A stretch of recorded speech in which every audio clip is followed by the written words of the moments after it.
On the palm-sized screen, it looks curiously real, like something he's already seen. She slouches in the drugstore aisle, clawing the skin on the back of her hands, sunglasses black and gleaming in the halogen daylight. This is the girl, a bored blonde, her head at once too big and too little for her whittled-down frame. Smaller than life, shorter than expected, not as pretty, torso adrift within a pair of creased track shorts and an oversized black sweatshirt with Gucci spelled out on front in serifed white letters. Bruisey shadows under her mouth where the light falls badly. The footage has a handheld wobble. From time to time it sinks behind a shelf and you can hear the sound of close breath, the body of the camera holder hovering out of view. She keeps taking a box off the shelf, putting it back, picking it up again.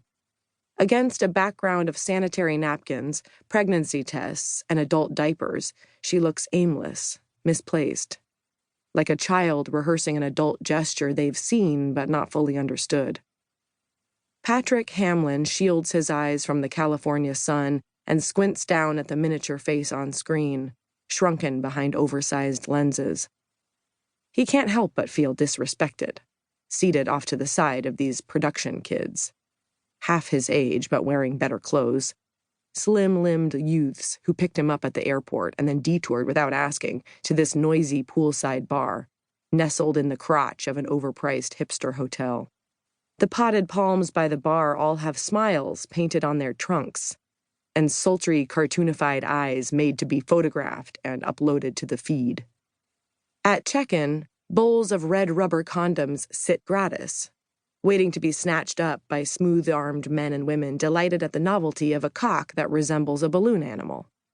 Now he's jet-lagged and dehydrated, headachy from drinking a jumbo gin and tonic in the glaring bright, mouth dry and tasting of stale wool as he leans over to watch their video clips on a scuffed-up smartphone, the armrest digging into his soft belly. Plastic glasses litter the tabletop as the kids slurp from twin Bloody Marys as tall as a toy poodle. "What is this?" Patrick asks, as the girl in the video fingers the sealed opening of the little box, her gestures halting but not unsure. "What am I seeing?" "You have to start from the beginning to get the full effect," says one of the kids encouragingly, a Hispanic 20-something in a short-sleeved button-up patterned with small embroidered horseshoes. "Like a horror movie," adds the paler, smooth-faced one holding the phone. His arm drifts toward and away from Patrick randomly, making it difficult to follow the tiny happenings on the tiny screen.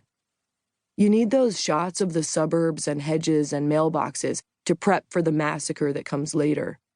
When the violence is unleashed, the viewer can't comfort themselves by thinking it's a neighborhood fundamentally different from their own. They've already swallowed the pill. Like at the beginning of Scream, where she's making popcorn on the stovetop," says the one in the horseshoe shirt.